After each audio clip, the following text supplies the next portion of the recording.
Hi everyone, good morning. It's 10:30 on the dot, so we'll go ahead and get started with our second panel of the day. Thank you so much for joining us. On behalf of the Department of Communication and the Steiner School, welcome to the 10:30 panel on athletes and mental health. I'm Dr. Rachel Pavelko, and we have an amazing crew of panelists joining us here today to share their expertise about mental health and sport. We will keep this pretty conversational, so if you've got questions that come up during our discussion, please feel free to raise your hand, jump in the conversation. We'll also allot some time at the end for any additional questions. So we look forward to a lively discussion. Before we get started, I wanted to introduce our incredible lineup of panelists here. To start, we have Mark and Kim Hilinski joining us. They founded the Hilinski's Hope Foundation, also known as H3H, in 2018 to honor the life of their son Tyler. H3H helps colleges and universities save lives, eliminate stigma, and scale mental wellness programs for student athletes. H3H does this by sharing Tyler's story, connecting students with mental health resources, and assisting universities to institutionalize best practices. H3H envisions a world where mental health is supported in parity with physical health and equally prioritized by universities as connected to athletic performance. We also have Dr. Jessica Higgs here, who is a family physician with an additional qualification in primary sports care medicine. She has been the director of the health center at Bradley University for 15 years, as well as a team physician for Bradley Athletics. She currently serves as the chair of the Sports Medicine Committee for the Missouri Valley Conference, as well as president of the American College Health Association. And last but not least, we've got Mackenzie Altmeyer, who is a Bradley University alum and former Division I athlete, having competed for Bradley in both cross country and track. During her time of competition, Mackenzie held a school record and was a multiple-time conference champion. Mackenzie was also named as a two-time COSIDA Academic All-American, the only person in Bradley's cross-country and track history to have received the honor twice. She is currently pursuing a master's degree in clinical mental health counseling and will graduate in May as a licensed professional counselor. In the future, Mackenzie's goal is to work in conjunction with the NCAA to ensure that all coaches and athletes receive training and treatment for mental health disorders. Thank you to our panelists for joining us today. We appreciate it so much.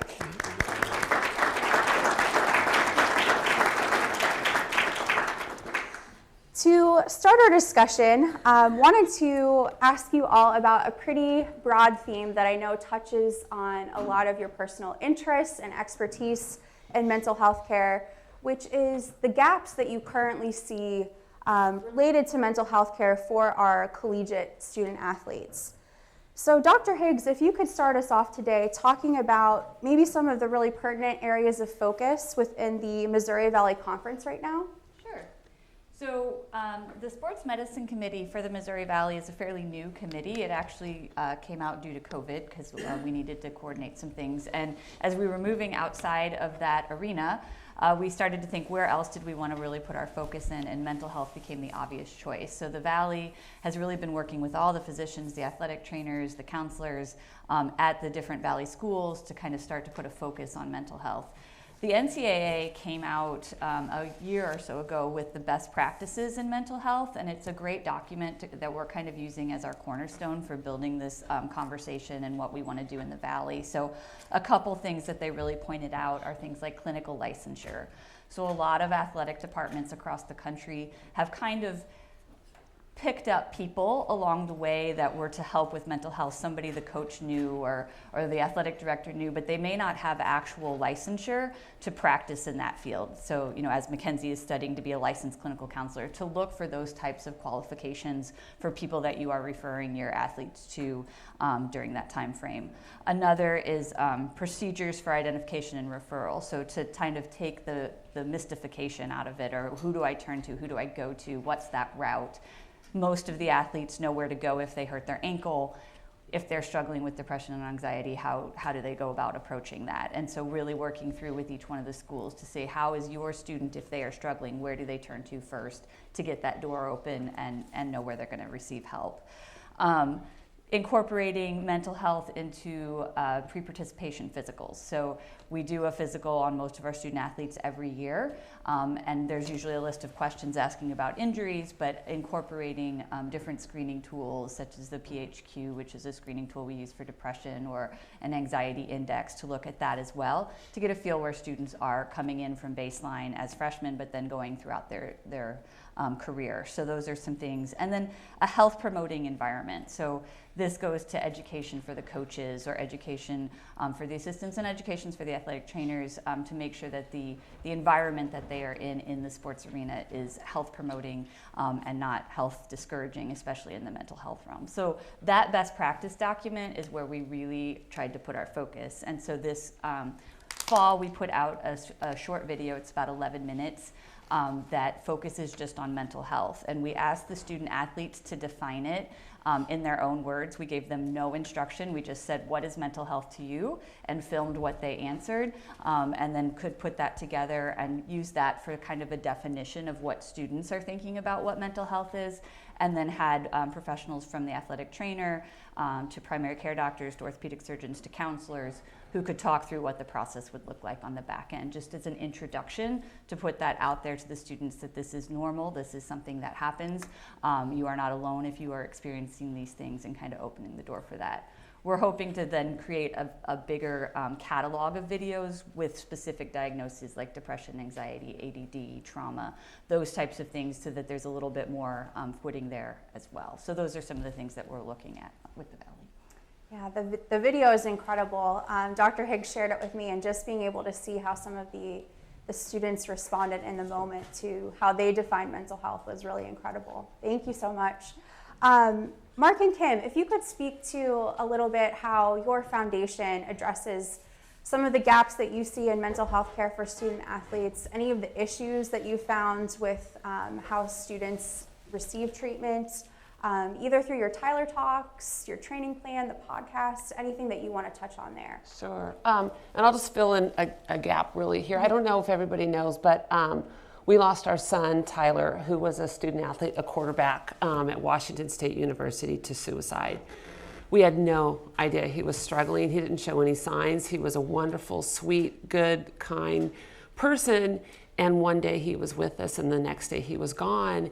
And after we lost him, we really were at a loss to move forward, to live and breathe again. And so we started the foundation, Hilinski's Hope, which is really to provide mental health resources for our student athletes, to eliminate the stigma. It shouldn't be there at all, but it runs very strong in the student athlete community. Athletes are taught to be, very strong, to grind through everything, but you can't grind through a mental health issue. So we started the foundation. We travel the country giving what we call our Tyler Talks. We created something that's called Hilinski's Hope Game Plan and mental health modules. We have a podcast that's called United. So we try to fill in those gaps, and I'll, let Mark talk to you more about what we see the gaps are. Yeah, Kim mentioned Washington State, and not to single them out, but when Tyler was there, the first thing we wanted to know was who was in charge of mental health at Washington State. And we found that they just lacked the resources and the personnel, right? They had one half of one FTE that was not licensed, to help the team. And so our immediate exposure to that was everybody doesn't have resources, So as Kim mentioned, as we started to move and share Tyler's story at different campuses, we were really surprised that others did, right? And it's sort of a priority. Obviously, everybody needs resources to fund something so important. But in terms of gaps, resource and licensed practitioners seem to be the sticking point. So to add a little bit more to that is the ones that we do talk to and the ones that are on campus, they're buried, right? I mean, they're full caseloads, taking emergency appointments, sacrificing really their kind of mental health, physical health as well, to stick up for these kids.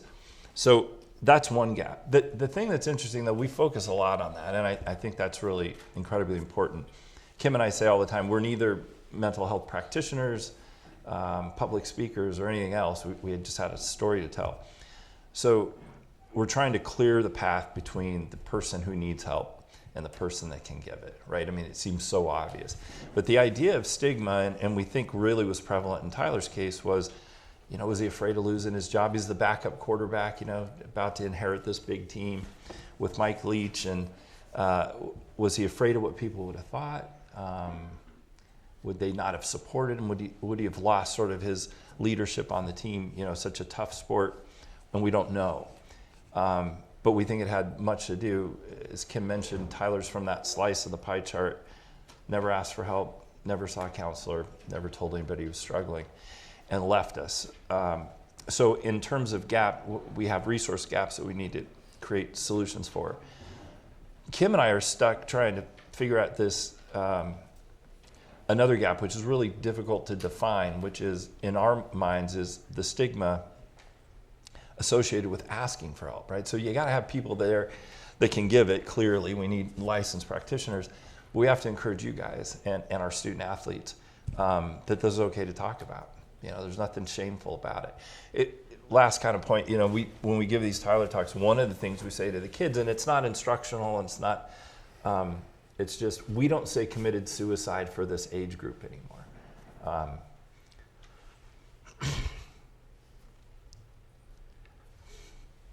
Still emotional, sorry.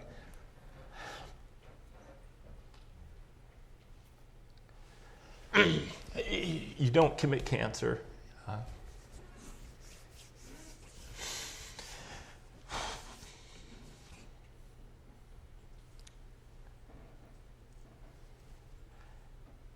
Yeah. Sorry. So as Mark was saying, Tyler had a mental illness. We don't know why he left us, but we always think that if we can just save one Tyler, one student athlete out there, maybe change or save their lives, to let them know that it's okay to reach out for help. And we stress all the time that you don't need a crisis to ask for help. Thank you so much for sharing that, Mark and Kim.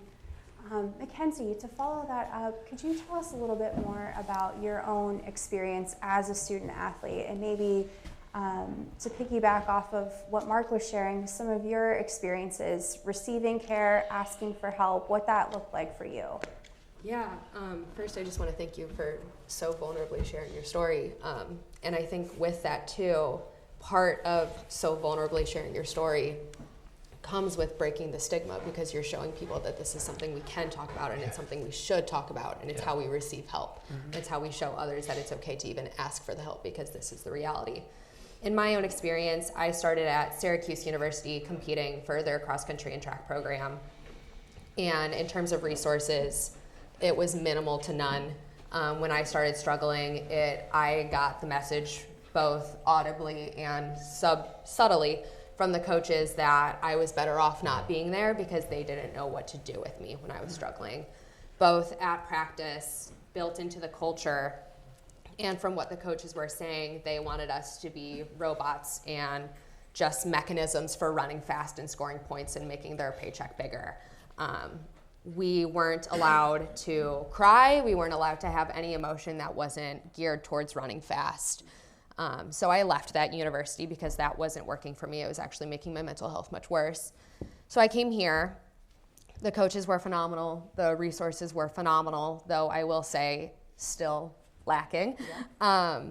My coach, Darren Gosson, he was fantastic, extremely supportive. He knew I was coming from a really horrible situation at Syracuse, and I lost my love of my sport. I lost my love of life. So him and Dr. Higgs were very supportive of me getting that love back and getting that desire, not just for competing, but for life as a whole. Though with that, the struggle then became, and Gosson has told me this himself, I was a big informant for him of what mental health should look like in collegiate athletics. And while I'm honored that I was able to teach him so much, that shouldn't have been my job. I was his athlete. So looking at gaps now and looking at what was available to me, there wasn't a lot of communication of what even I could do. Yes, I had a lot of support systems built around me because I came in such a crisis. But with that, in terms of just normally seeking help about not in a crisis mode of just depression, anxiety, eating disorders, all of these major diagnostic issues that come up for student athletes, there was no communication about where I could go for this. There's one counselor on campus who works specifically with student athletes, and like you said, they're all overworked. And now with the career I'm going into, I can see there's a huge gap in college campuses across the country where counselors aren't employed at the extent that they should be because of budget, financial reasons, what have you. But if we're saying this is a priority, and we're getting a lot of talk from the NCAA that it is, put your money where your mouth is. Let's employ people who can actually work with the student athletes and make a better situation for everyone, so we don't have more situations like your own, because no one wants to see that. I was almost that number, and thank God I wasn't, because I got lucky and I left the situation that was causing it. But Yeah, thank you so much. Dr. Higgs, if you could maybe share a little bit about the process here at Bradley for receiving support. If a student athlete is struggling, what does that look like? How do they reach out for help? How do you all intervene? I know in our discussion you had also brought up the differences between counseling types and sports performance counseling versus regular counseling. So maybe if you could touch on that as well. Yeah, so we've really been working on some of the things that Mackenzie mentioned, on filling in some of those gaps in places where either the student athlete is unaware of what resources are available or unaware of how to get there. And so our process is predominantly, I don't want to say hinge, but starts with our athletic trainers. And so both Renee, who is the counselor that works with athletics, and myself have worked with the athletic trainers, not only when someone comes to them and says, I need help, but also to pick up on cues, on things that we're seeing. And we're also starting to branch into the coaches as well with that and say, you know, if the student athlete is struggling, maybe initially it starts out as performance, but then other things seem to be awry too. They're coming in looking a little disheveled. They haven't eaten very much. They're always so tired. Performance is off. Just other little cues that are saying, you know, something's going on with this student, and then talking about how does that conversation happen. So that's usually their entry point, is with the athletic trainers. And we've encouraged the coaches, because many of the coaches are not comfortable with these conversations yet, to say, if you are worried about a student, talk to the athletic trainer, let the athletic trainer have that conversation. Again, it is a health issue, and they deal with lots of other health issues, and it should be no different in this case. And so then once the athletic trainer has identified a student that is in need of assistance, usually it goes through the counselor initially, and then through the counselor talks with myself, and then we kind of talk about where we might need to go from there, and whether it's something that we do have the resources here on campus to deal with, or whether it's something that we do need to reach out. Again, Renee is busy. Most of our counseling, if your Bradley students are aware, is designed for short-term intervention, so a half hour every 2 weeks for maybe a semester at a time, working on a specific issue. So if we have a student athlete that needs more than that, maybe they need to meet a couple times a week, maybe they need to meet for an hour, we may reach out to some of our community partners to help with that. And then myself as a primary care doctor, but if we need to see a psychiatrist, or we need to see someone who specializes in eating disorders, which is generally an entire team, then we kind of work with the community for those things as well. So that's kind of our frame here at Bradley. One difference is that looking at some of the licensure that is around the Valley, there are counselors available on campus. A lot of Valley schools actually contract with outside counselors and don't have counselors on campus. Most do not have a psychiatrist on campus. And then very few people have what's sports performance, which then some people think that's a counselor. But the sports performance professional is not actually meant to work with anxiety and depression. They are meant to work on sports performance. And as I mentioned, performance can be a factor when a student athlete is dealing with mental health, but it's not usually the only factor. And so maybe they end up at sports performance first because they've been struggling in their given sport, but then the sports performance realizes this is kind of more than what they are equipped to deal with, and needs to help make that referral as well, and make the student understand why they're not just passing them off and being like, oh, you need to see someone else, but actually understand what we're passing them off for, why we're making a switch in some of those areas. So that's kind of how we work. Excellent. Thank you so much. Mark and Kim, with all of your expertise traveling around the country, visiting all of these different colleges, have you seen any improvements in terms of access to care? Things changed over the years since you've begun the Tyler Talks? We don't really have expertise. We do have a story and a journey. I mean, I'm a retired attorney. Mark was in the tech industry. We're originally from California. But when we started this foundation almost 4 years ago, we have seen a change. The pendulum is swinging. I think coaches understand that they need to support the mental health of their student athletes. It's all really related to how a student athlete's performance is connected. It's mind, body, and soul. I think ADs are understanding it better too now, and they're providing those resources. And Mark can share a little bit more. But as we have traveled the country, there's a disparity in resources, and maybe you can explain that as we go to each university. Yeah, apologize. The lack of resources or the differences, I guess, in them becomes clear. But, as Kim mentioned, as we've gone around and talked to a number of student athletes, I think the change, that we see it certainly with the kids, but it's the coaches, I think, that really have changed the most, or at least we've been more exposed to it. Maybe that's simply all it is.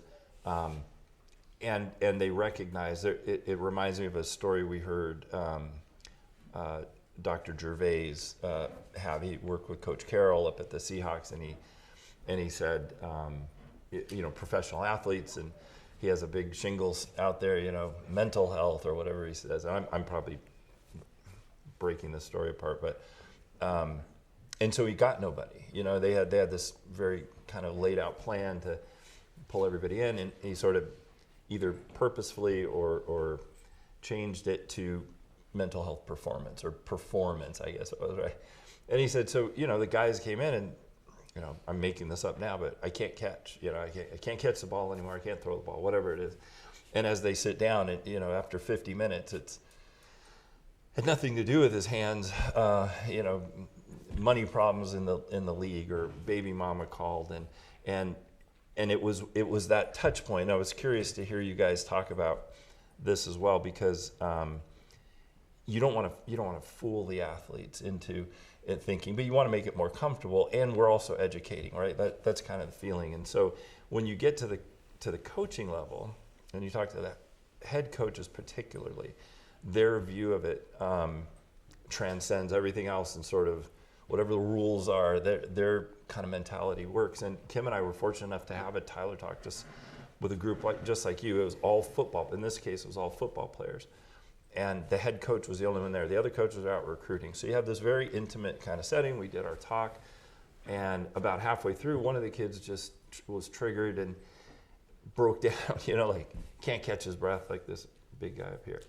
And Kim and I, we stopped and we watched this, and it happened very quickly, and we're so pleased to actually see the result, which was these guys just hugged on this kid, led by the head coach. His big name head coach, and been around a long time. And it very easily 5 years ago, we could have seen, get him out of here. Let's go ahead, like we're something important. And it was the perfect reaction. Right? Yeah. You wish you could have filmed it and shown it to every other coach. So I think not just that example. What we've seen is coaches have taken to education. We've got better educated people as part of their staffs. Ole Miss and some of the SEC teams, you'd be shocked at the level of resource commitment there. But even the numbers, right? If Alabama has 8 mental health practitioners just for football, that's one thing, but it's the head coach that budgeted for that, and made that a priority. So I think that's, for us, that's what we see the biggest change kind of being. And if you're sort of on our team, and you're clearing this path, you want that to happen, and he or she plays a huge role in making that happen. And so last thing, as we give these Tyler Talks, a lot of the kids will want to come up and share their story, and how they feel and who they've had to deal with on this particular topic. And it can be, it's always emotional, of course, but we used to very early get pulled aside and said, hey, listen, if my head coach, women's basketball, for example, or men's soccer too, the sport was sort of irrelevant. if my head coach doesn't get this, nothing's going to get better. You know, so that sort of early on kind of made us think, and so we made it as a practice as we do these Tyler Talks. So always invite the coaches, certainly, but if we can do a separate meeting with them and just share our ideas and stuff that we've heard, their openness to doing that across the sports has changed dramatically, and we're thrilled to kind of say that, you know. That's great, and I think that touches on another major theme that I wanted to discuss with you all today, which is how our coaches talk to our student athletes and the impact that that has and the role that that plays in our student athletes' mental health. Mackenzie, if you could lead us off talking about just the importance and the experiences that you had with how coaches spoke to you and how that really shaped your own mental wellness. Yeah. I'll start with my experience at Syracuse because it was worse, so we'll get better as we go. As I've already said, the coach there was pretty brutal about mental health, I would say, without understating it. An example specifically was I was really struggling with eating at that point. A lot of the team there was a girl diagnosed with anorexia nervosa and was not getting help for it because she was scoring for our team. Multiple members of the team had gone to the coach and said, you cannot race her. She should be in the hospital at this point. But she was scoring, and we had big meets coming up, so he kept racing her and ignored us. She went on to not run again for the rest of her college career because he ruined her experience her freshman year because she never got help. And with that being the culture that kind of sets the tone, I remember a specific scenario. I came back from winter break and knew that I had lost a lot of weight in a very unhealthy way. And we were gearing up for our first workout back. The whole team's back together, and we were inside, so I was in my sports bra and shorts. And the coach, apologies for my language, he very crudely looked me up and down like a creepy guy at the bar and said, ooh, you came back looking fit. And I have no filter, so I looked at him and said, well, you haven't seen me run. How do you know I'm fit? And he kind of fumbled for his words and looked at another girl on the team who had just gotten out of a boot because she had broke her foot. And he goes, oh, you also came back looking fit. Good for you. And then we went on, and I had a horrible workout. I was fit, but not in the way that he was implying I was, but that shook me very much. Had multiple other conversations with this coach where I'm not a miler. I am thoroughly a distance runner, cannot run fast for my life over a short period of time. And I asked him because he kept entering me in the mile during indoor season. And I was like, Coach, I'm doing horrible. Like, why do you keep entering me in this? And again, he creepily looks me up and down, and he's like, well, you know, your quads are just huge. Like, you look like a miler. And I was like, what does that even mean? And then I went on to ask, okay, well, why aren't we lifting? Like a bunch of other college teams around the country lift, you know, to get better. He's like, well, we don't want you getting any bigger than you are, so we're not going to lift. So I left. That was not a good situation, if you can't tell. So I came to Bradley, and as I've said, it was much better. But yet again, I ended up teaching my coach a lot about mental health just through my own experiences, and now with my career in chosen academia, taught him a lot about what to do and how to approach things. So the language was much better, and I will give credit where credit is due. Whenever he would have kind of a slip up talking about, for instance, good and bad food, he would have a conversation with the team at the start of every year and be like, hey, you know, we got to eat the good foods this year. Let's eat those fruits and veggies. Maybe stay away from ice cream. And would go on and talk to him and be like, hey, there is no such thing as good and bad food. Things can be done in moderation for sure, especially as a D1 athlete and wanting performance. But if we go in with the mindset there's good and bad food, what is that going to lead to? And the answer is eating disorders and bad ideas and bad culture. So credit where credit is due. He learned a lot and definitely adjusted his language. But yeah, I hope to God coaches are changing, because the coach that I'm specifically referencing at Syracuse University actually was promoted after I left. So he is now the head coach there. So, and going in with my career now, I firmly have to hope that a lot of it is due to ignorance and not just malicious intent, because as a counselor, if I believe someone's acting out of malicious intent, that removes the idea that change can happen.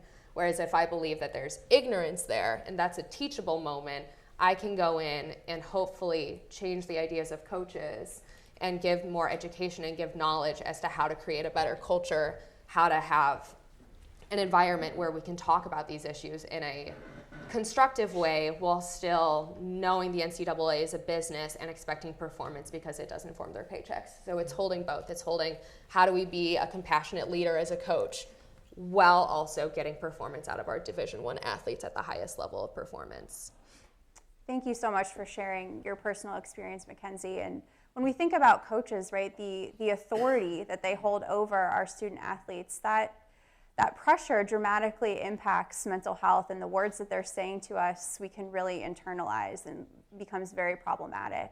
Dr. Higgs, from your perspective, what have you seen on Bradley's campus in terms of the relationship between student athletes and their coaches, the language that you see coaches using? Do you feel like you've seen improvements over the years? What from your vantage point is going on there? I definitely think that there's been an improvement, and I feel like the coaches here at Bradley really have an interest, and some of that's because we've pushed it, but happy athletes are better athletes, and that's kind of what we kind of keep pushing with them, is that if your athlete is happy and enjoying life and feeling well about themselves, they perform better.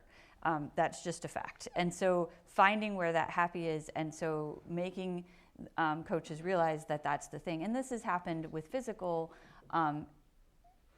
injuries previously as well. So everybody's heard the horror stories of way back when, they basically taped kids' legs back together, put some cortisone in their knee and said, go play, and they can finish the game, but they're done for the rest of their career. And that does not happen anymore. That has been a change that we have been able to make with the coaches, to say those types of treatments of just fix them up and tape them up and put them back out there when they're not 100% physically is not the right avenue to go. And so that's where we're at now mentally, is like we've been doing this where we've been putting kids out where they are struggling mentally, but they, maybe they haven't voiced it, maybe it hasn't gotten to full treatment yet, but we really need you to be on board with this, that this is just the same as a knee injury, and that we need to work on it and get it better and go from there. And so I do feel like the coaches have made improvements, that they are actively interested in learning how to set things.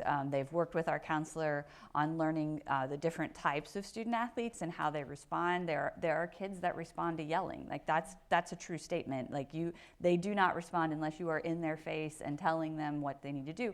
There are kids that don't respond to that at all. Like they need the more like arm over the shoulder, hey, like I see what you were trying to do here, but a little bit more constructive. And there are kids that respond to both of those. And so for the coach to be able to pick out what that kind of student is and be able to provide that, like there are coaches that like to yell and there are coaches that like to give hugs, and that they really need to have all of those tools at their disposal when they're dealing with different student athletes. So I do think that there are big strides that are being made, and at least making them aware that that's where they need to go, and they have definitely shown an interest here on campus. That's great, thank you. When we talk about, we've got a question, please. I do have a question. I'm a teacher at the high school level of hopefully many future journalists. So I really feel like the media has a really hard time digesting, especially professional athletes' mental illnesses. And that it usually becomes a clickbait in a sense, right, as opposed to supporting them. So what advice do you guys have for future journalists in the room to support those players rather than to get more views on their story or more clicks on their story? I can tell you from our personal experiences with the journalists that we've met since Tyler passed, we appreciate them so much, because when they tell our story, they are really helping bring awareness to mental illness, to how you take care of your mental health.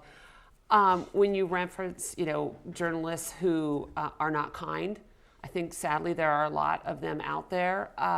We haven't been touched by them so much, except I can share with you this. Tyler was diagnosed with stage 1 CTE. He did a brain autopsy after he passed at the Mayo Clinic.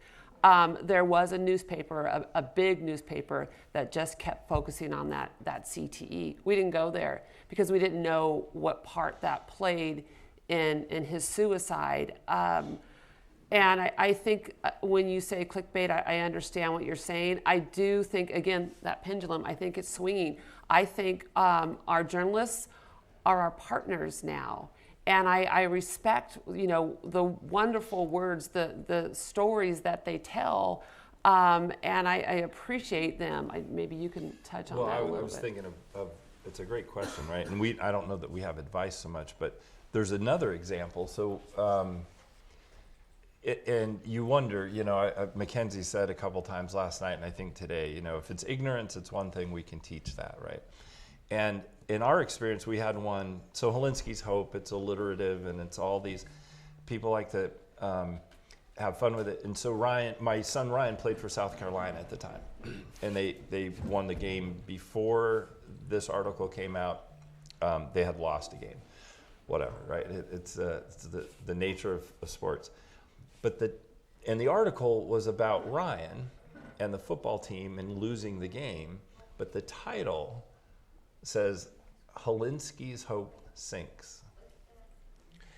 And we know the writer, we don't know the title selector. They're two separate things, whatever. apparently. Someone comes up with the title and someone writes the story for this publication. Yeah, so clickbait, all that stuff at once, it had nothing to do with the story. Holinsky's Hope isn't sinking because he lost a football game. That perpetuates the worst kind of stuff. So I don't know, Kim's exactly right. We're not the target of what you guys will write about, obviously. We get a little bit of grace there, which we're grateful for, and don't take advantage of it. But we do see that. And what we see on the positive side, so many school papers that come into our Tyler Talks and write, but they're often the best questions and the best written pieces. Completely true. So we see hope in that, right? Because these are young kids still. They're learning themselves. Mental health, mental wellness, mental illness. You're firing off terms. What's the difference between depression and sadness?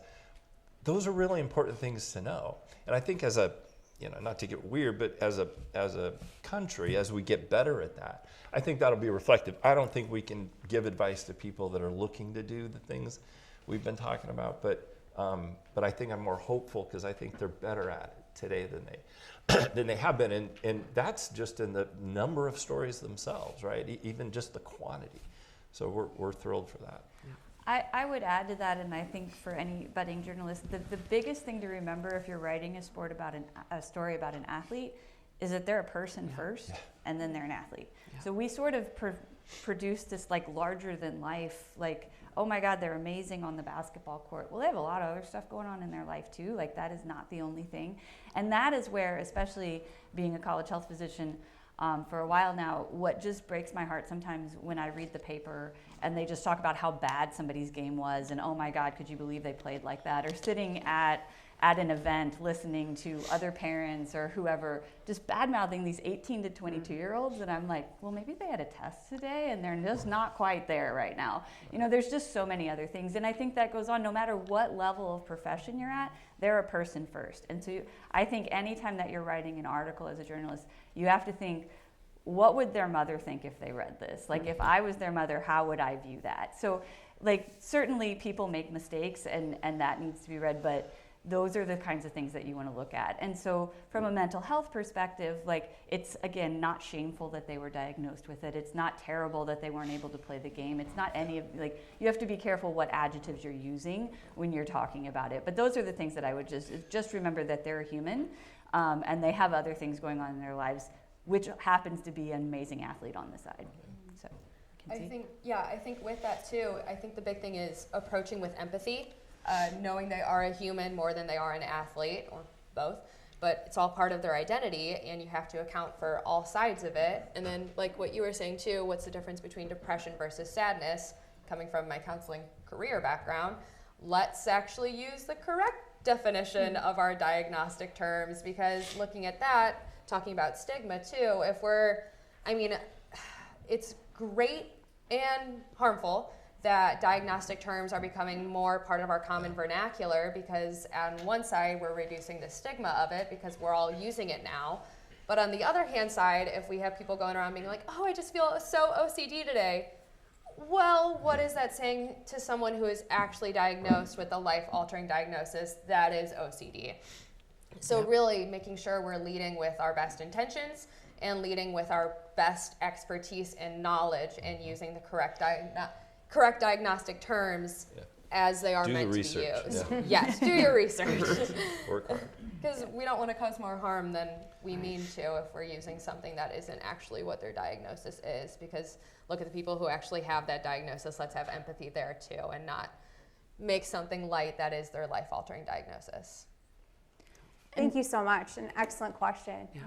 I just wanted to comment on both of those because it's something that we see because that has become such the prevalence of using anxiety, depression sort of as a bad, like, oh, it's bad, where it's okay to be sad. And like you mentioned that your former coach, wanted you to be robots. And so that makes everyone think, well, I'm not supposed to have emotion. I'm just supposed to do things. And so feeling happy is not great, and feeling sad is not great, and feeling anxious is great. Where actually emotions are wonderful things, and everyone should have emotions, and those are all things that are completely normal. You absolutely should have butterflies in your stomach before you go compete or take a test or do any of those things. That is totally normal, and it doesn't mean that there's something wrong with you or that it needs to be fixed. Those are things. It's if those types of things begin to prevent you from doing the things that you actually want to do, that's when you cross over into the diagnosis and the DSM criteria and all those things. So that's something else that we have been working on educating the student athletes is like, it's okay to feel. Like that is absolutely okay and normal,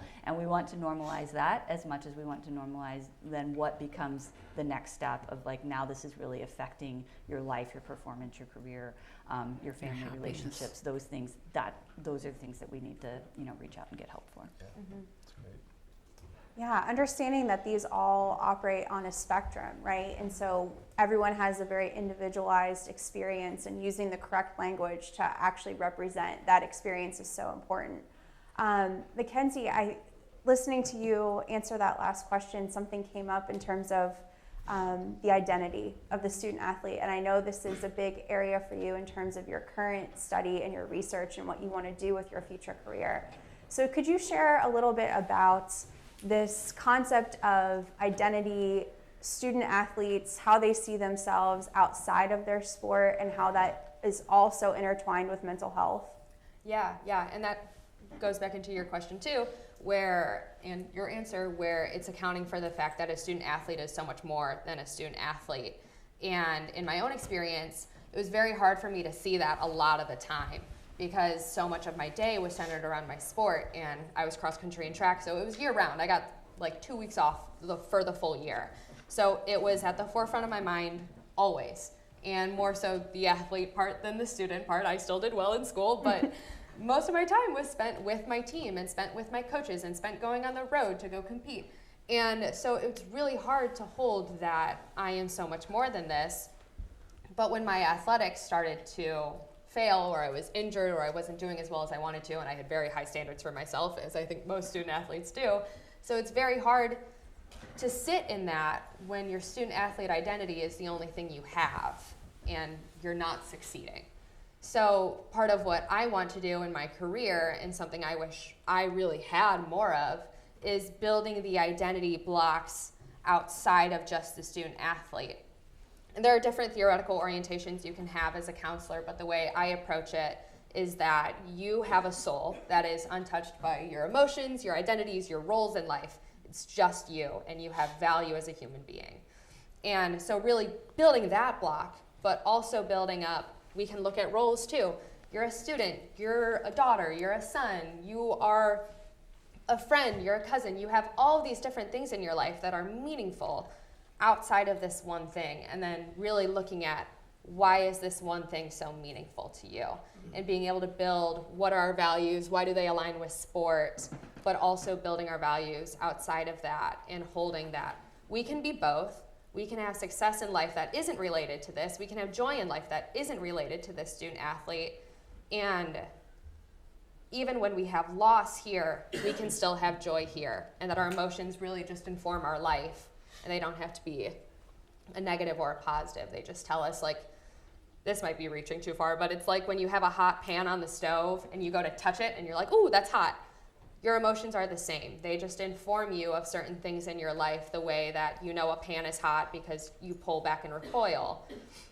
Anger might tell you, oh, maybe my boundaries are being crossed. What's something we can work on here? Sadness might tell you that maybe you're a little overwhelmed. What can we work on here? Our emotions are the same. They're neither bad nor good. They inform our life. And so really working with identity around those things too. Building the student athlete identity, but really making sure that's supported.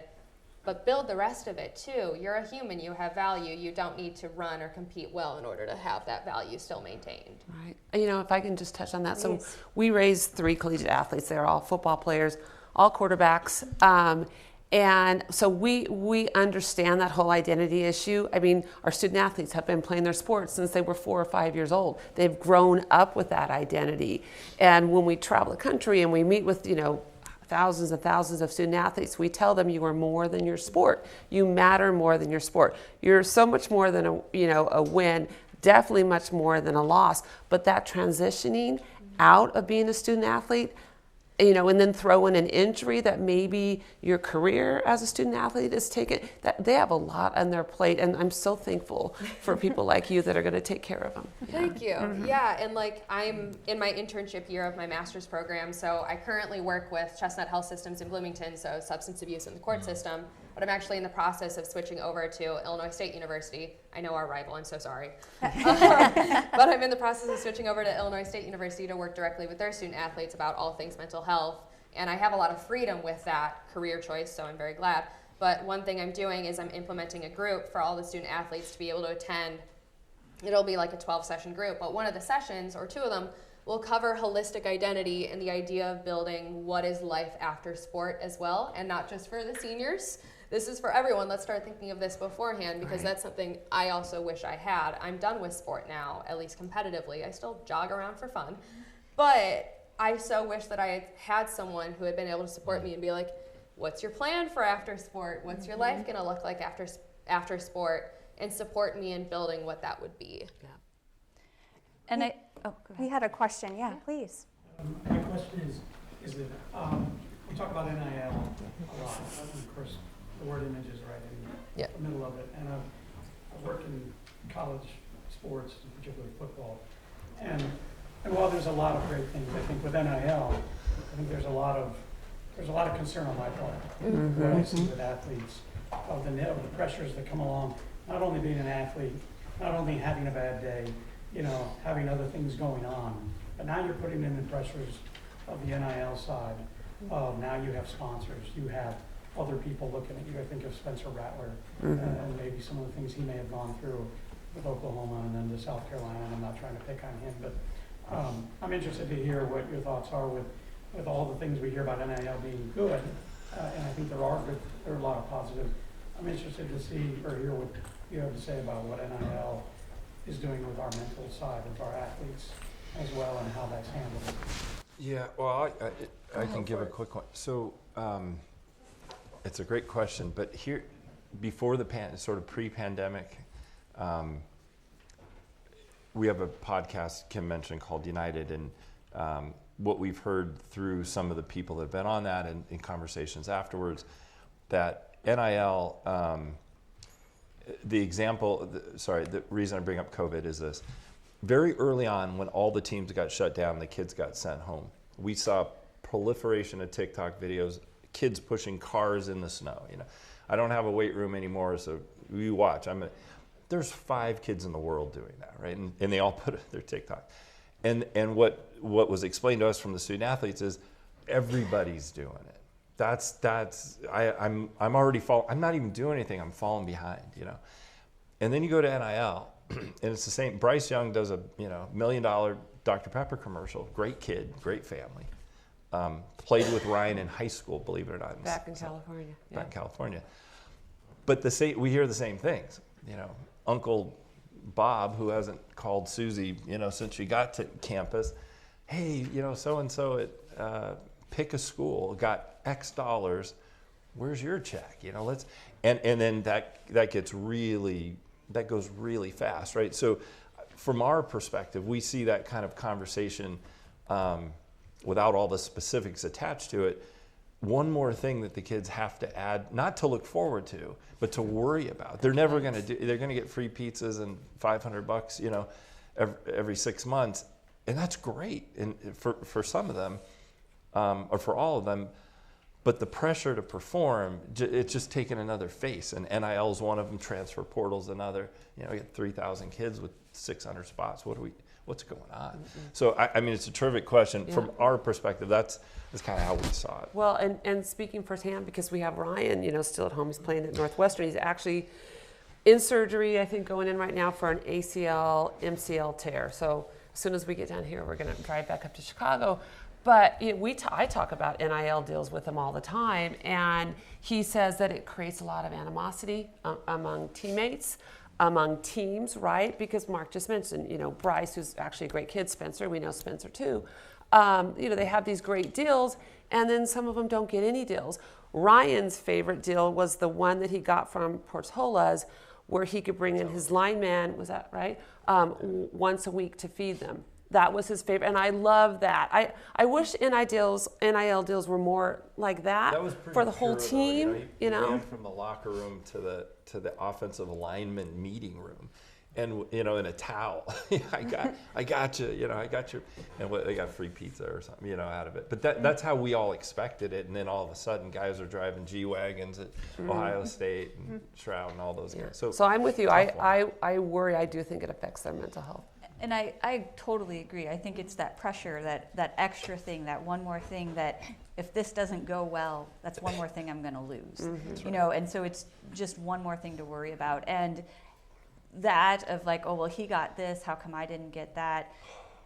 Speaking specifically because I love my mid-majors, the camaraderie that happens at almost every sport, because you hang out with these people, and if you aren't in Division I athletics, you don't realize how much time you spend with your teammates. It's a lot of time.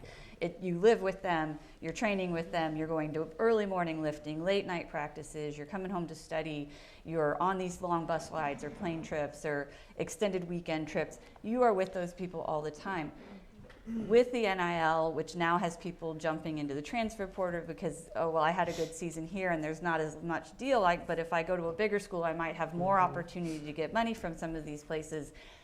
You don't get that same camaraderie because every year you're like, oh, 15 new kids. Okay, like now what am I doing? And so you're missing out on that friendship, on that support by constantly jumping, looking for the better deal, the bigger name brand.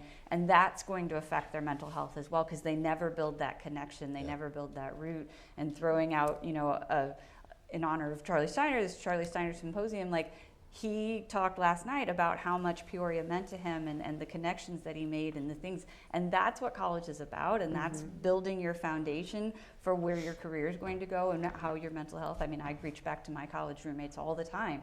And so some of that, throwing them into fame that early is ruining, I guess that's a tough word, but destroying some of that option for the student athletes.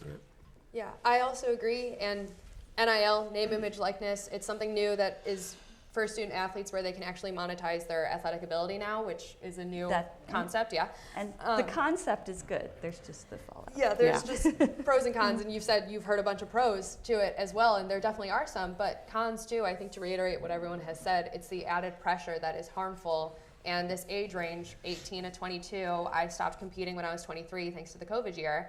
We're still not fully developed at that point. Our brain is still developing, and we're adding pressures that should be for professional athletes monetizing their value and prowess and ability in their sport, whereas now you're giving it to student athletes who have lives outside of this, academics, everything else that a professional athlete doesn't have to worry about, and now you're adding needing to monetize it with the competition of with everyone else, wanting more. Yeah, I mean, there's the cons to it too that definitely affect mental health that I don't know if it's worth it. Yeah. Thank you for your question. I think that's a great segue to another big theme, which is, you know, the role of the NCAA and what support they offer our student athletes. Opening it up to our panel here, can we just share some of your expertise about where you see room for improvement within the NCAA to help with mental health? Let's start. A year after Tyler died, we partnered with the NCAA, really, to more, I think, put our mission out there, which is awareness and beating down the stigma. I wanted to just like reinvent the wheel, tear everything up, and then we saw the 4 pillars, that the NCAA created, and I do think they're great. I just wish that I know they care about the student athletes. There's just not enough resources, and I think that's where they need to step in and make sure that the universities are doing more. And I know that you want to just. I know you told me last night. Uh-huh. Yeah, full disclosure, we also have a relationship with Dr. Brian Hainline, who's the chief medical officer at the NCAA, and I can't speak highly enough about Brian. He's one of those incredible people, does a lot of stuff, does it well. And so Kim's right. We went to him after kind of thinking we were going to spend our time and resources recreating mental health pillars, and realized that he had spent really the first part of his career at the NCAA 7 years before kind of doing that. So I talked to Mackenzie a little bit last night. We were chatting about NCAA in general, and they say the same thing a lot of the conferences say, which is, look, first of all, we're NCAA.org. We're not a for-profit company. And if you get them on a good day, they'll also tell you they don't care about football, since they don't own the playoffs. Basketball, another story. Basketball is their deal. But the point is that what they often say is, look, we don't control the schools. It's a membership deal, and we do their bidding and stuff like that. The conferences can get away with that more than I think that NCAA, I suppose. So we're a little bit more on the hopeful side, I guess. We foresee a significant change in the structure of the NCAA and its powers and all that. To where and to whom is probably the story, right? When we find that out, but that's our exposure. Anyway. Well, and change comes from people who push them, which I think that's what you want to do, right? Mm-hmm. Yeah. It very much is. My experience definitely informs my career choices, and I definitely need, I think, a couple more degrees to be taken more seriously by the NCAA. But what I really want to see is, and I believe that coaches need to be recertified every single year in order to coach at this level. I would love, in my career, I need continuing education. Teachers also need continuing education. That's a requirement in order to be able to do our jobs. And I would love for coaches to have the same thing, but have that requirement be specifically around mental health. Give like an hour a year where you need to go learn at least how to be trauma informed. Some of the basic diagnostic items within the DSM-5. It's a big book. I'm not asking you to read the whole thing. Just the basic ones that your student athletes might experience. Start there, add that to the certification process. In my own career, I would love to have the opportunity to go around and give workshops for the coaches at their big seminars, either at their universities. I'm open, I'll travel. Where I'm teaching them how to make a trauma-informed, culturally open, and compassionate environment where student athletes feel open and welcome to talking about the mental health disorders that they might have. The other part of it that I want to do, because I'm not stopping there, the other part of it is Safe Sport is a broad organization that works with professionals, college level, amateur level. It's everything, where you can report abuse to them and they will investigate it. As you can tell, that's super broad. They have a wide population they serve. It's too overwhelmed with how many people are reporting abuse, which, I mean, that's sad in and of itself. So I'd love to create a separate database that works just with the NCAA, where student athletes can anonymously report their coaches for abuse, grooming, things along those lines, and a third party filled with doctors, counselors, everyone who's qualified will investigate that coach, and if found guilty, that coach will no longer be able to coach at this level. They will be stripped of all certification, so they won't have access to the population they're abusing. Because in my own experience, I have dealt with coaches who have been in grooming relationships with myself, my teammates, people I know, and instead of actually doing anything about it, the universities will sweep it under the rug and they are hired elsewhere. I can name multiple coaches within the NCAA right now who have been in grooming relationships and are now head coaches at a different university. And frankly, I think we should just get the bad people out. So that's kind of my plan. Great. Yeah, and I think Mackenzie, it's a great point that, coaches know how to coach their sport, but they need to learn other things, and doing continuing education in that, I think, would be excellent. I think the NCAA, as you point out, likes to point out that they just run championships. They don't do anything else. But they have a lot more sway than that. And while that is, by the book true, they have a lot of ability to dictate to their member schools, these are some expectations we have if you are going to become a member of our organization. And so I think my biggest frustration, I guess, with the NCAA, and it's with lots of things, and it's hard not to be, but they tend to be very reactionary. Terrible tragedies happen, and now we're going to do something about it. And some of that in a lot of different ways, and some of the things, from the medical standpoint with sexual abuse and other things that have happened, it takes a big story and a big drop down for them to be like, oh, well, we should do something about that, where there's rumors of that beforehand that maybe we should be addressing that. Terrible tragedies in mental health, and then, we're going to make this best practice document. And I don't want that to be the end of the NCAA saying, well, we made a best practice document, we're out. Now where are we going to take that? How are we going to apply that to our member schools and make sure that they are actually using that best practices to go forward? And so I think that's the biggest thing. And they try, and again, for big organizations, it's hard to be proactive. It's much easier to be reactive to those things, but that's something that I really hope that they continue to work on. Yeah. Thank you so much.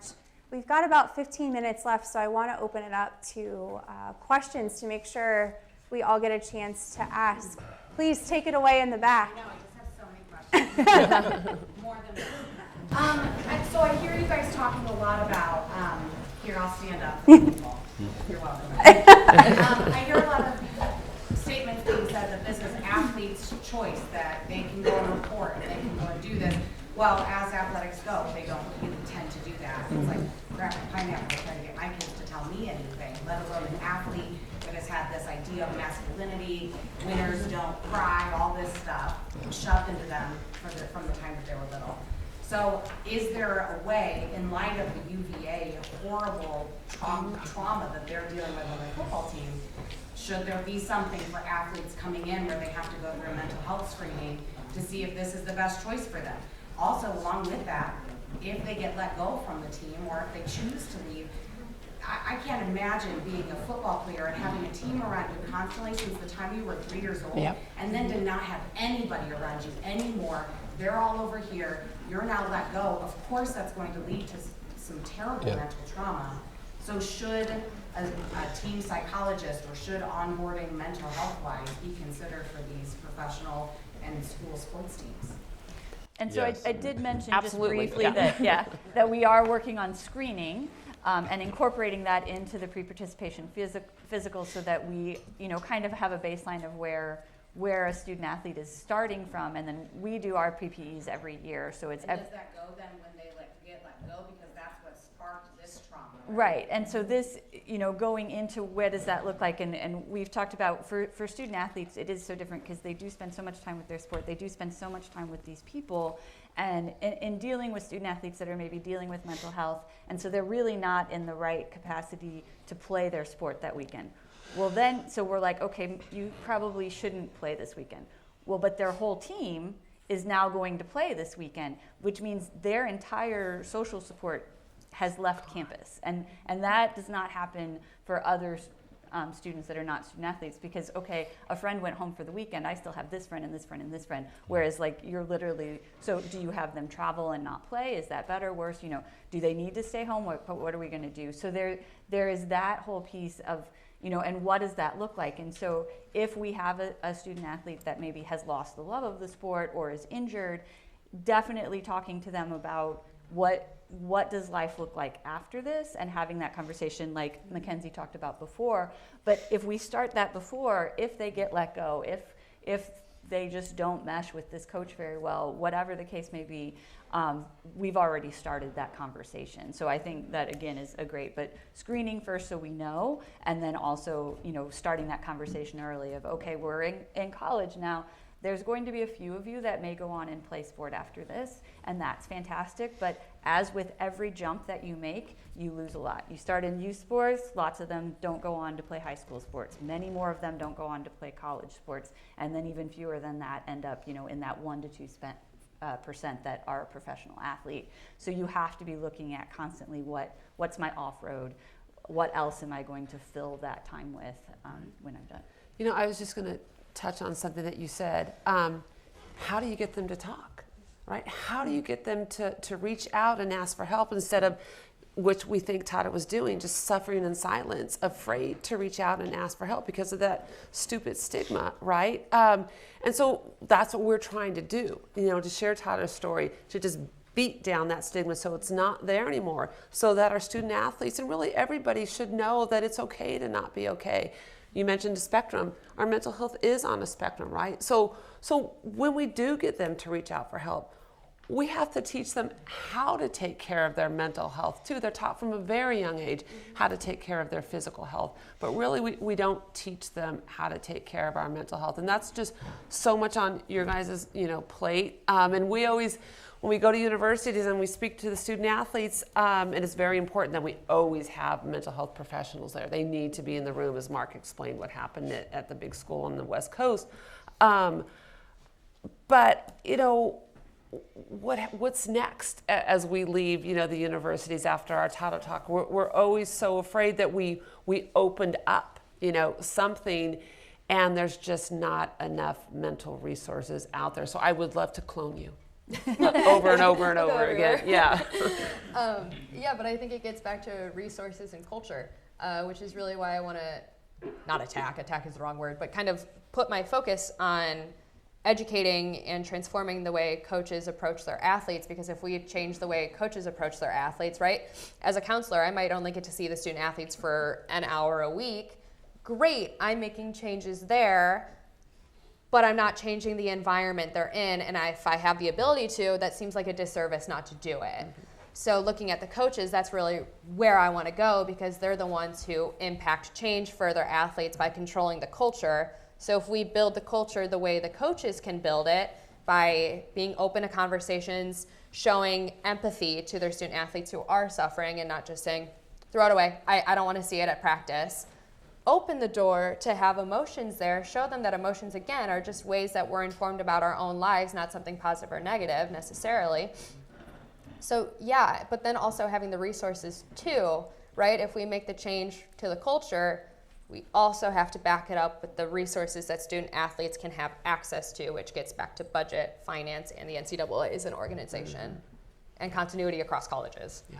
And like you mentioned, they've been trained from a very young age how to deal with their physical health. I'm supposed to work out, I'm supposed to run, I'm supposed to eat good foods, but all those things. But I think a lot of students, athletes, anyone, when they go to counseling, they're often surprised that there's homework involved. Like if you go to talk to a counselor, they are going to give you things to do to work on the way that you are thinking about something, to work on your frame of reference, to realize when a situation is bad for you and you need to leave. Like they are going to give you homework. And I talk to a lot of students that are always like, well, counseling's not helping. And I'm like, well, did you do anything that they asked you to do? And they're like, well, no.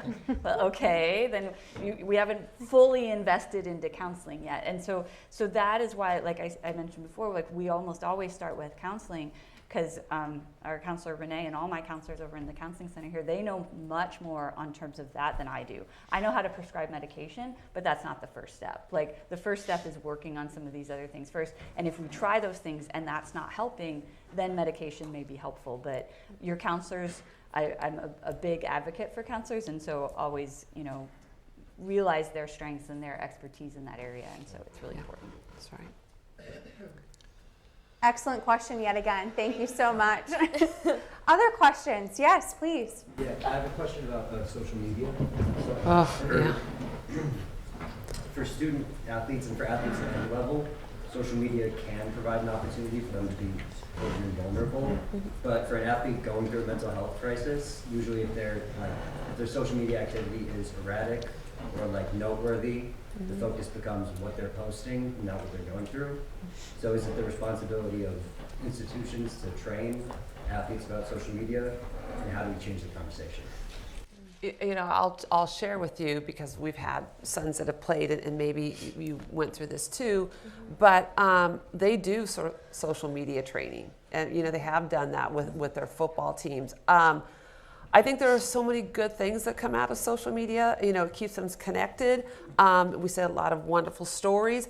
There's so many negative things about social media too, and it just lets, you know, these fans that are sitting, you know, behind their phones say very mean things about our student athletes. And so we've always told our sons, you just can't go there. You can't go there, because you're gonna find a lot of the bad there with the good.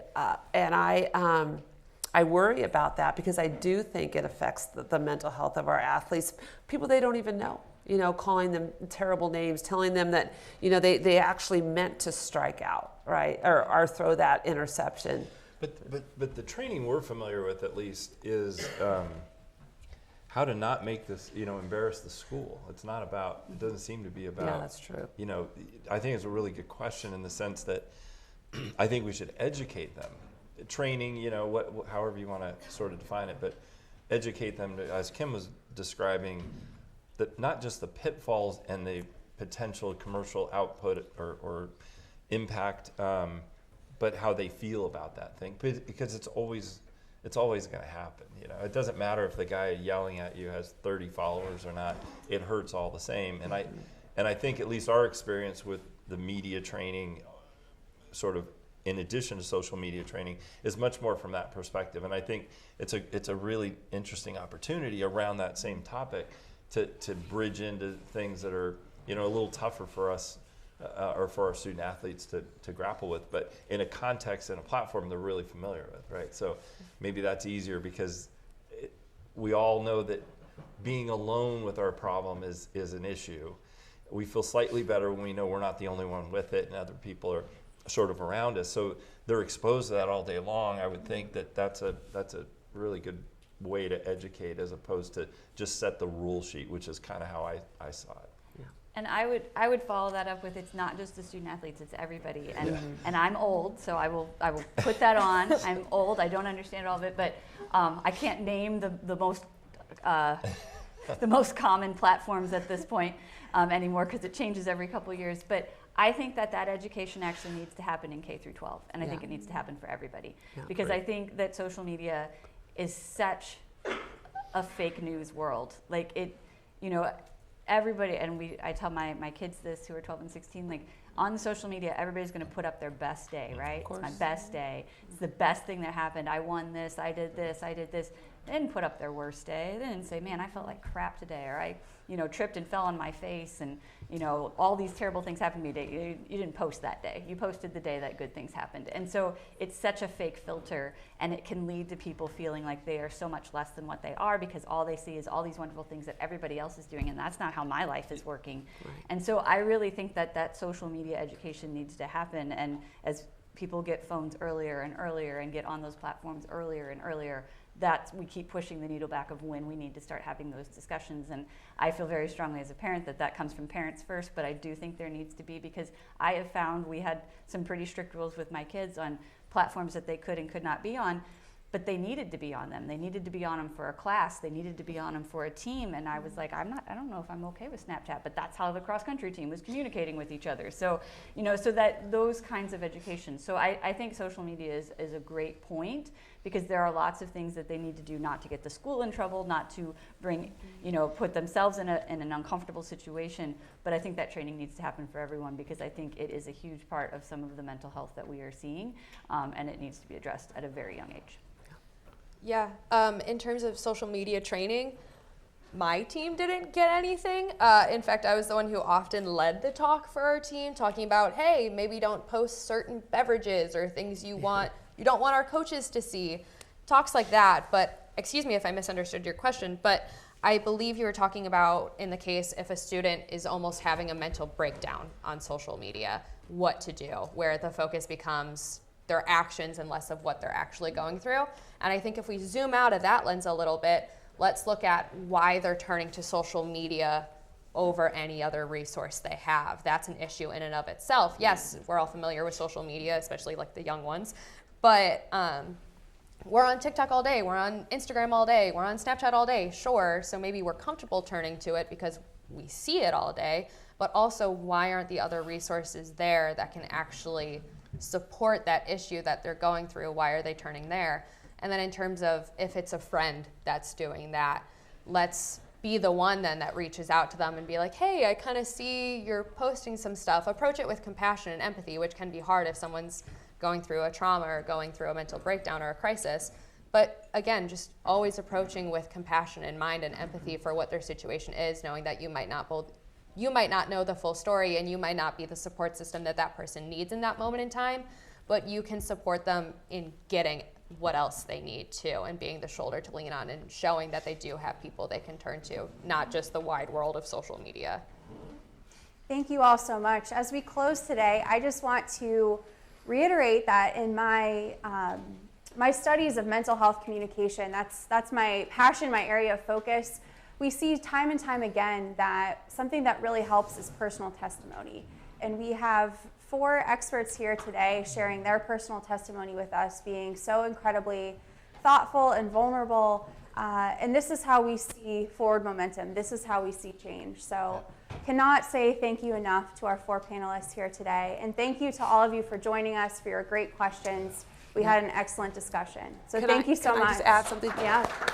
I left some wristbands out there for you guys. They say Helinski's Hope on them. Helinski's Hope on one side, Tyler's jersey number on the other. If you flip them inside out, it's the suicide hotline number or the new 3-digit 988 number. Grab as many as you want. I brought a few hundred. Share them with people. And please take care of your mental health. You guys matter.